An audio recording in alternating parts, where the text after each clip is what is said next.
Warhammer 40k Boltgun is finally here, and I've been playing it early to find out if it is worth the money. Spoiler alert, if you like booming and you like shooting, chances are you're probably going to like this. But let's dive in and find out if it is really any fun to play. As I not so subtly just hinted, Boltgun is a boomer shooter, and no, that doesn't mean you spend the entire game shooting at old people, as rad as that would be. It means you shoot stuff and it pops, and booms, hence the booming. Everyone knows about the classics, Doom, and the more recent innovator, of course, Doom, but there've also been a massive amount of these games come out kind of recently, like a Medieval, Dusk, and Ultrakill, all of which have had amazing reviews, and pretty much anyone that's played them has said that they're pretty phenomenal. In almost all of them, you zoom around maps at high speed, taking out enemies at even higher speeds, all whilst avoiding damage, and it ends up making for a very fast-moving and very chaotic shooter experience. And Boltgun pretty much checks all of those boxes. Also, just to let you know, I'm not going to spoil any of the story. This video will cover some of the weapons you unlock, but I won't go into too much detail. But I'm not going to spoil the story, and it's not just because I don't want to. I didn't really pay that much attention. Most of the plot is told to you either in cutscenes between mission arcs, which are in text format, or in text format in the top left of the screen, which is really small, and you can't really read it anyway. From what I can tell, you're some guy and you get dropped onto a planet and you need to purge it of heretics. You know, the classic 40k experience. And you need to do that purging with increasingly violent weapons. You start out the game without a gun, you just have your chainsword and you take out the first few enemies, and then you finally get your hands on it. The Boltgun, you know, kind of the name of the game, literally. You exit the room and immediately get to test out your new toy, and yeah, it booms. And it definitely shoots. The weapons in game all feel pretty great, and while I did end up sticking to a few for most of my time, mainly for ease of use and because I'm kind of lazy, switching around is for sure the most stylish way to play and probably the most efficient way to play.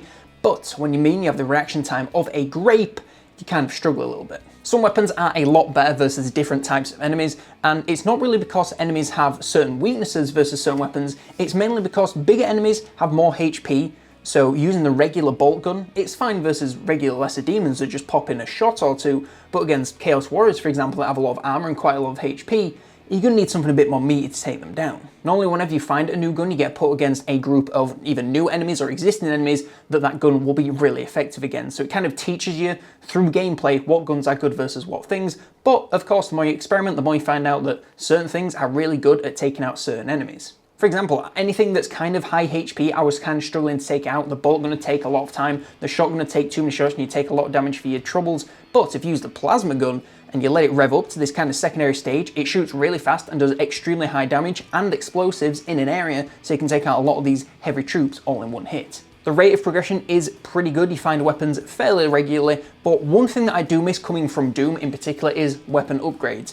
In levels you can find secrets, and some of the time those secrets can be in the form of upgrades for your weapon. They either last until the end of that mag or until the end of the level if you are lucky. This isn't really great because it means that the bolt gun that I start out with will be the exact same bolt gun that I end the game with, and it doesn't really change much. One of the things I did love about Doom is that you pick up the shotgun at the start and by the end it's pretty much unrecognisable because of how powerful it is and how many changes have been made to it. Now one thing I can say that never got old was the enemy types. There is a massive variety of different enemies, and while most of them boil down to little minions that die in one hit, bigger minions that die in more than a few hits, and then super big minions that, you know, kind of end up being bosses, there are still quite a lot of variety because, you know, it's Warhammer. In the first few levels, it's mainly Chaos Worshippers with weaker ranged weapons, but you quickly come up against increasingly powerful Warriors of Chaos, then Demons, both lesser and more, I suppose, from Sinch and Nurgle. I'm only that far into the game, so if there's other demons to experience, I'll be very excited for those too. By far the most intense part of the game that I found is when you get trapped in these areas and you have to purge all the heretics in the area, which basically means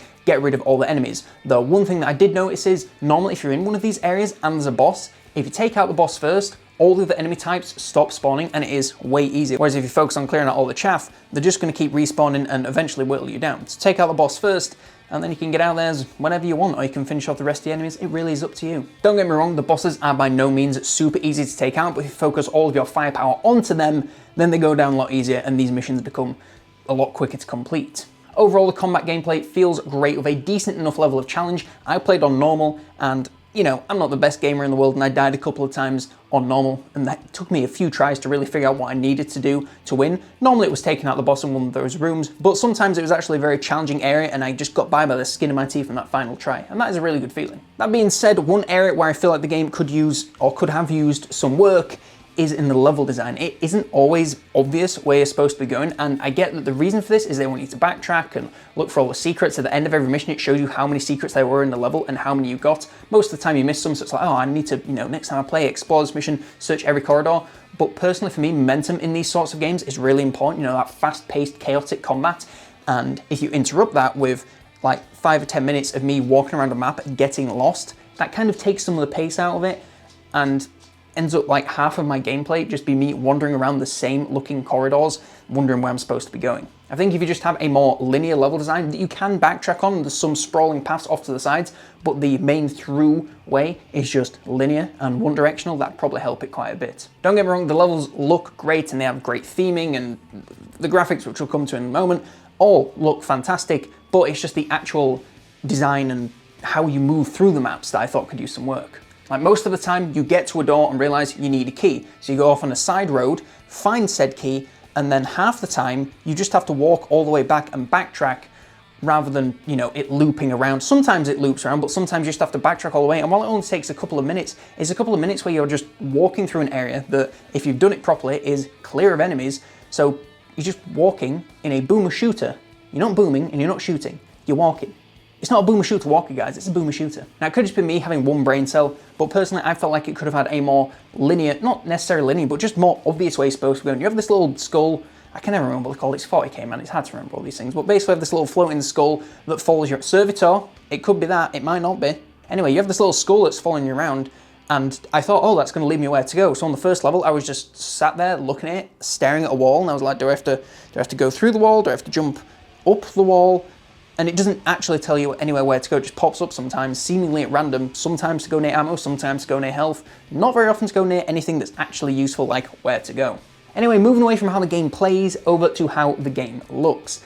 And I gotta say, it's pretty good. This is a pretty short section because there's not much to say. The game obviously uses the classic art style, if you know those Dooms, with the 2D sprites making up almost everything apart from the levels, which are of course 3D, and the animations being basic cycles between just a couple of these 2D sprites. As with everything, this does come down to personal preference, but I personally think it looks pretty great. You still have model effects like lighting on this old art style, so it's not too basic, and all the sprites are really cool looking, managed to cram a lot of detail into such a small number of animations. Enemies have a lot of personality in their limited animations, like the Nurglings joyfully bounding over to you and smacking themselves, and the aspiring Pog champions begging the gods for a second chance whenever they go down.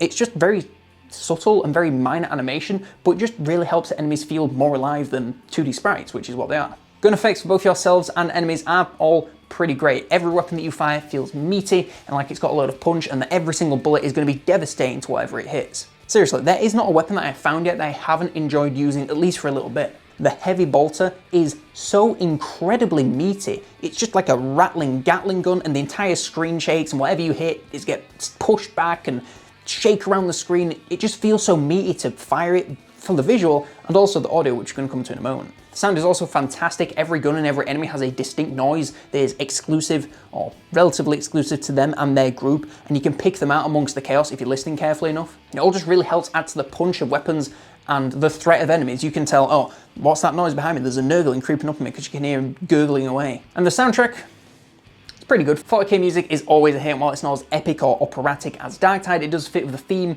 and the mood of the game very well, so nothing to complain about there.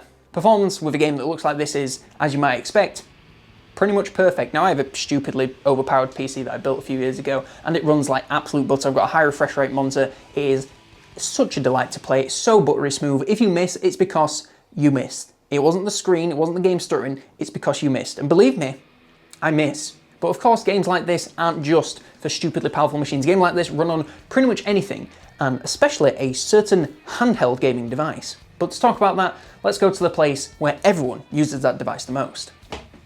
Okay, now that we're sitting comfortably on deck, it runs pretty much perfectly. I just left everything on default settings, and I was looking at a pretty much rock solid 60 FPS unless there was something incredibly intense going on screen. Even while recording, it pretty much never dipped, as you can see on screen right now. And yeah, while the old girl did start spinning up the fans, it handled it just fine throughout an entire fairly lengthy mission, including me getting lost one more time. The controls are fine.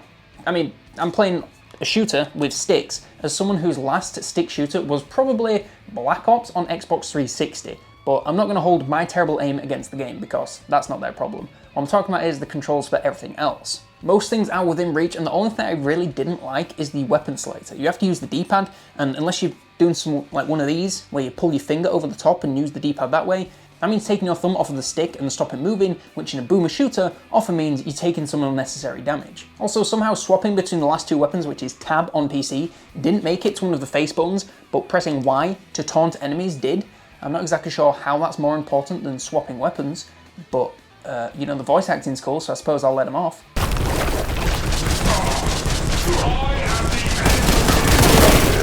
Still, of course, because it is the Steam Deck, you can change any of the controls to be whatever you want. You can change the key bindings within game, and then you can rebind keys using the back buttons, or do whatever you want because it's Steam Deck. You can plug it into a hub and then use a Xbox controller, PS5 controller, a Switch controller, a keyboard and mouse if you really wanted to. It's the Steam Deck, so I'm not really going to hold the controls against it because you can kind of just make whatever you want. But as it is default, it is at least playable. Optimally playable? Possibly not, but playable nonetheless. The most important things you need to know are it runs absolutely buttery smooth, perfect, and it plays just fine. Oh, and it has cloud saves, which means I can be sitting at my desk, slaughtering demons, finish a few levels, think, I need to take a shit.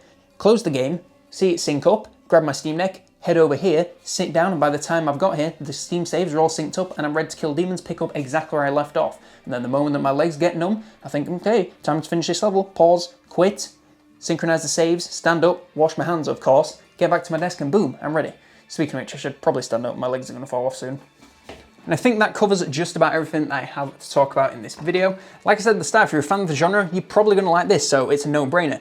If you never played a boomer shoot before and you're into Warhammer, this can be a good way to dip your toe into that genre because it is very much a boomer shooter, but it's also very much Warhammer. As for the value, for £19 you get in around 10 hours of gameplay for an entire run, so that's not too bad. But if you're more of a completionist and you want to get a full run on maximum difficulty and get every single secret on every single level, you're going to obviously get way more time for your money. Worst case scenario, you get a little bit lost between bouts of fast-paced Warhammer 40k booming and shooting combat. Best case scenario, you find a new genre that you enjoy and you can now go out and explore the many new games that have come out in this genre, all of which that are reviewed very well. So yeah, it's probably going to be a recommendation from me. It's got the Colonel, patent pending, thumbs up.